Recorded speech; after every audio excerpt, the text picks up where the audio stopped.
Hi, my name is Wayne Knapp and I'm the Safety Administrator for the Presbyterian Church of Queensland. This safety presentation is based on the requirements of the Queensland Building Fire Safety Regulation for the Cooranga North Presbyterian Church. The church is located at Cooranga North and consists of a wooden building with a hall attached to the rear. In this presentation, we'll look at the location of the firefighting equipment, the use of the firefighting equipment, the escape routes, exits and assembly areas, and the evacuation procedure itself. As part of this procedure, we'll also look at the specific duties of event leaders and assistants. A full version of the church's fire and evacuation plan is available from myself and is also available on Elvanto. The church has one fire extinguisher, which is located in the hall to the rear of the pulpit. This is accessed by walking towards the pulpit and accessing the hall through the door to the left of the pulpit, and the extinguisher is located on the wall at the exit door. There's also a fire blanket which is located near the kitchen. Use of the firefighting equipment. The fire extinguisher is a chemical-based extinguisher and is suitable for use on most fires. It is identifiable as a chemical extinguisher by the white band, and it contains a powdered substance that, when discharged, will put out most classes of fires, including electrical fires.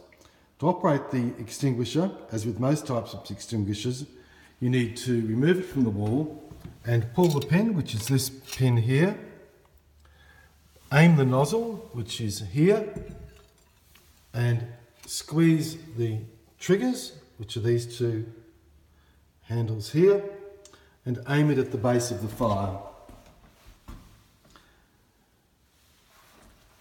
To pull the pin, hold the extinguisher upright and twist the pin to break the seal. Once this is done, pull the pin to release the trigger. This will allow you to discharge the extinguisher. Aim the nozzle, and before approaching the fire, it is a good idea to test the extinguisher first. Once this has been done, aim the nozzle at the base of the fire, and by doing so, you will hit the fuel source. If you aim at the fire itself, the powder will go right through the flames and have little effect at all. You squeeze the trigger by pressing the two handles together, and this will release the pressurized extinguishing agent. And you sweep from side to side. Start using the extinguisher from a safe distance and then slowly move forward. It is important to continue to sweep the fire until it is completely extinguished. With the fire blanket, these are used on fires that cannot be put out with an extinguisher or with water alone, and also to assist people whose clothing might be on fire. Fire blankets work on fires which are fueled by ordinary combustible substances such as wood or paper, and also by flammable liquids. To use the blanket, you'll first need to remove the blanket from the wall. This is done by pulling the two tabs at the bottom, these two white tabs here. Unfold the blanket so it's completely open, and hold the blanket with your hands wrapped around the edge of the blanket. This will protect you from heat and flames. Cover the fire completely with the fire blanket by throwing or placing the blanket on top of the fire and leaving it there until the fire goes out. Let the blanket cool completely for about 30 minutes to 1 hour. As with most fire blankets, this one can be reused, and it can be folded up and returned to the wall-mounted folder. The final rule to remember when using any equipment is to always position yourself with an exit or a means of escape before you attempt to put out the fire. Escape routes and exits and assembly areas. If you're in the rear of the church, which is the hall area where I'm standing now, the best exit is through this door here at the back, or that door there to the right. On exiting both of these doors, proceed down the stairs and to the front of the property. If you're in the church, Exit the building by going through the main doors at the front, proceeding down the stairs, and the assembly area is located in the car park, just near that grassy area, near the road, on the footpath. The evacuation procedure itself. If you're the first person to locate a fire, alert the group leader, and if it is safe to do so, attempt to extinguish the fire, remembering to make sure that you have a clear exit before doing so.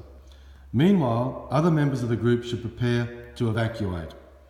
On hearing an evacuation instruction, immediately cease all activity, and only if it is safe to do so, switch off appliances. Assist any person experiencing difficulty with the evacuation and take a quick look to your left and right to see who is standing or sitting nearby. Walk quickly and calmly to the assembly area via the nearest exit. At the assembly area, form into groups to assist the leader to ensure that everyone has been safely evacuated. Report to the leader if you cannot locate the person that was to your left or right before you evacuated. Do not re-enter the building. Remain at the assembly area until otherwise instructed, and if for any reason you need to leave, before the all clear is given, please let the leader know that you're leaving. If you are the event coordinator, there are additional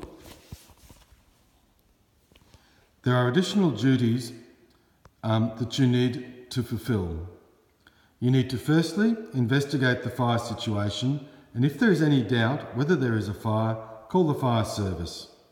Ensure the safe evacuation of all occupants from the building and account for all persons at the assembly area. Ensure people do not re-enter the building and meet the fire services and advise them of any information relevant to the emergency. As there are a number of tasks, it is necessary that these be shared between attendees to ensure a safe evacuation. This includes checking the hall at the rear of the church and also checking the toilets. If any room or building is unable to be entered, the emergency services are to be advised of this on their arrival.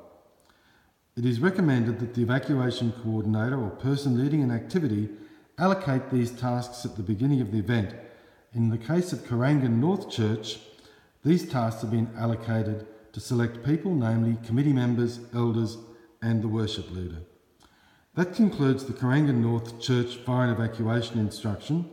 If you have any questions about any information given in this presentation, please contact Church Office. Thank you.